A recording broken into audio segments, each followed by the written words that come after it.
So a quick news announcement from Logitech before the beginning of PAX Prime 2016, which we'll be covering, by the way. These are their new products that'll be at the show. They've got a keyboard, a mouse, and a headset, and it's called the Prodigy line. So the idea of the Prodigy line is basically to target gamers who don't necessarily call themselves gamers. All of the things are pretty much $70 with one exception. And before getting to the specs on these, this content is brought to you by iBuyPower and their new Element gaming PC, which has tempered glass for the side window, LEDs, and a front glass window as well. So starting with the keyboard, just because it's a little simpler to go over, this is a membrane keyboard. It's not a mechanical keyboard, but it's a bit different. So if you've ever used Logitech membrane keyboards, the G11 kind of comes to mind as one of the first ones that I used. The idea here is that it's got a tuned force profile, so they've brought the actuation depth up a little bit, and it somewhat, very loosely mimics a mechanical keyboard. If you're a mechanical keyboard enthusiast and that's the only thing you're going to use, you're still not going to like this. But as a midpoint for folks who don't want to invest in a mechanical keyboard, that's sort of what they're targeting. Now, we will be reviewing this, so wait for the review before purchasing as always. But a couple interesting points. If we take off the keycaps, you'll see underneath there's actually a lining, like almost a mirrored lining on the wall for the switch housing. And that actually helps to direct the light up and out and reduce light bleed out the side of the keycap and force it all out through the letters, the legend on the keycap itself, which makes sense. It's an interesting idea and follows the Romer G design approach for the G910 that we looked at previously. So the keyboard is the Prodigy G213. It is a $70 keyboard, membrane with the higher actuation depth, and it's got no N key rollover, but there is anti-ghosting, so there's an anti-ghosting matrix, which mostly helps with that issue.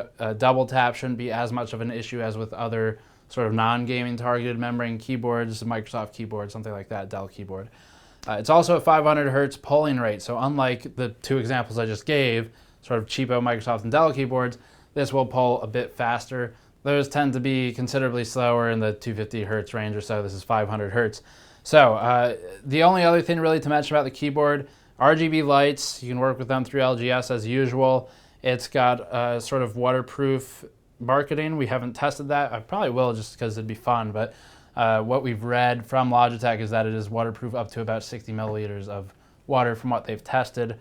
And other than that, as always, just wait for the review and we'll let you know if it's worth buying, because obviously this is a very competitive market. So $70, you can get a lot of mechanical keyboards for $70. The Poseidon Z is one that we certainly liked, and there's plenty of TKL options as well if you prefer that. This is not TKL, it's a full keyboard.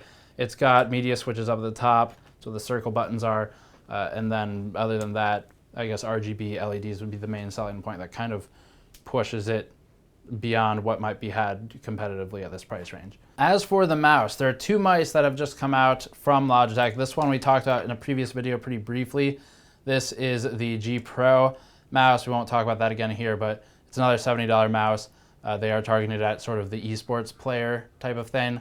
Very simple mouse, but the same PMW3366 sensor as in most other high-end mice at this point. That's not the new one today though. The new one is the G403. It is also a Prodigy line product. This mouse is pretty simple in terms of everything really. It's got two side buttons. They have a DPI switch at the top, another button there, and then LMB, RMB, and the middle mouse button.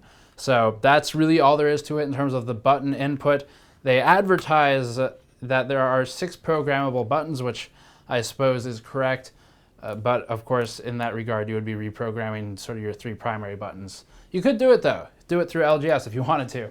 But would you? I don't know. Either way, there's at least 2 actual programmable buttons that you would probably program, plus a DPI switch, and then your normal inputs. In terms of the actual specs, it is another PMW3366 sensor, just like the G Pro and a lot of the other mice we've talked about recently. There are 2 models of that mouse.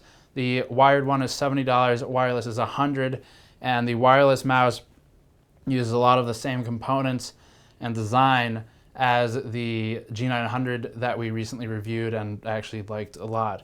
That received pretty high praise from us, though it was obviously very expensive at the time. It was $150, so that kind of eliminated a lot of the market.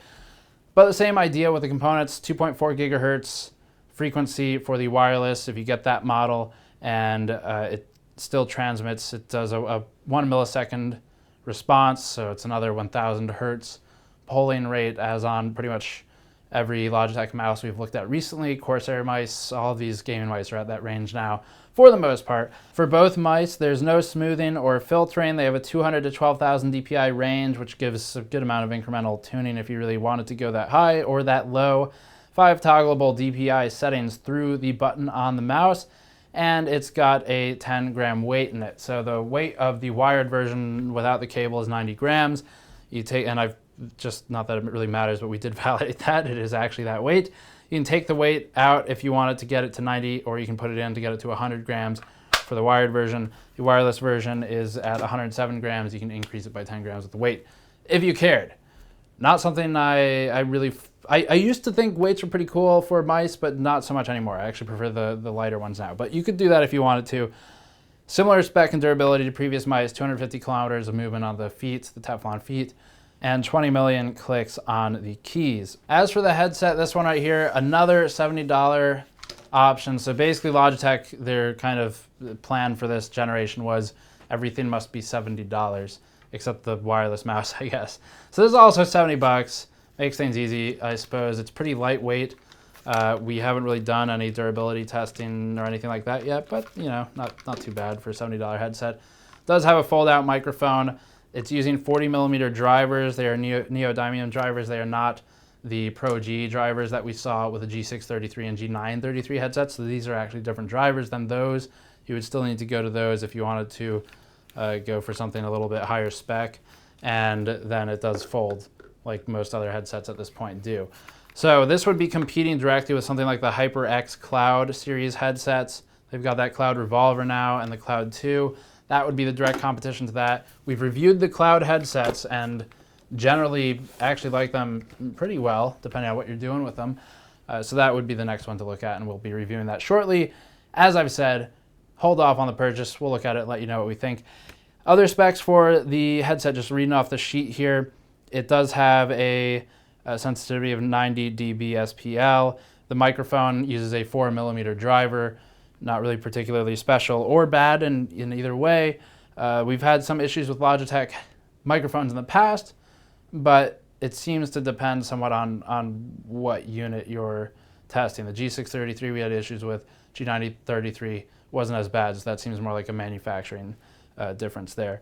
Frequency response of the mic, 50 hertz, 20 kilohertz frequency response of the drivers for the ears is the standard 20 hertz to 20 kilohertz range. And then everything else we'll talk about in the reviews as they roll out. So that's the new Logitech lineup. Wanted to do a quick video on it because we're gonna be at PAX. They'll be there. We'll probably look at it in more depth there and talk to some engineers. Hopefully, maybe get Chris Pate to talk about the mouse if he's there again. But as always, thank you for watching. Subscribe for more content. Patreon link in the post-roll video. I'll see you all next time.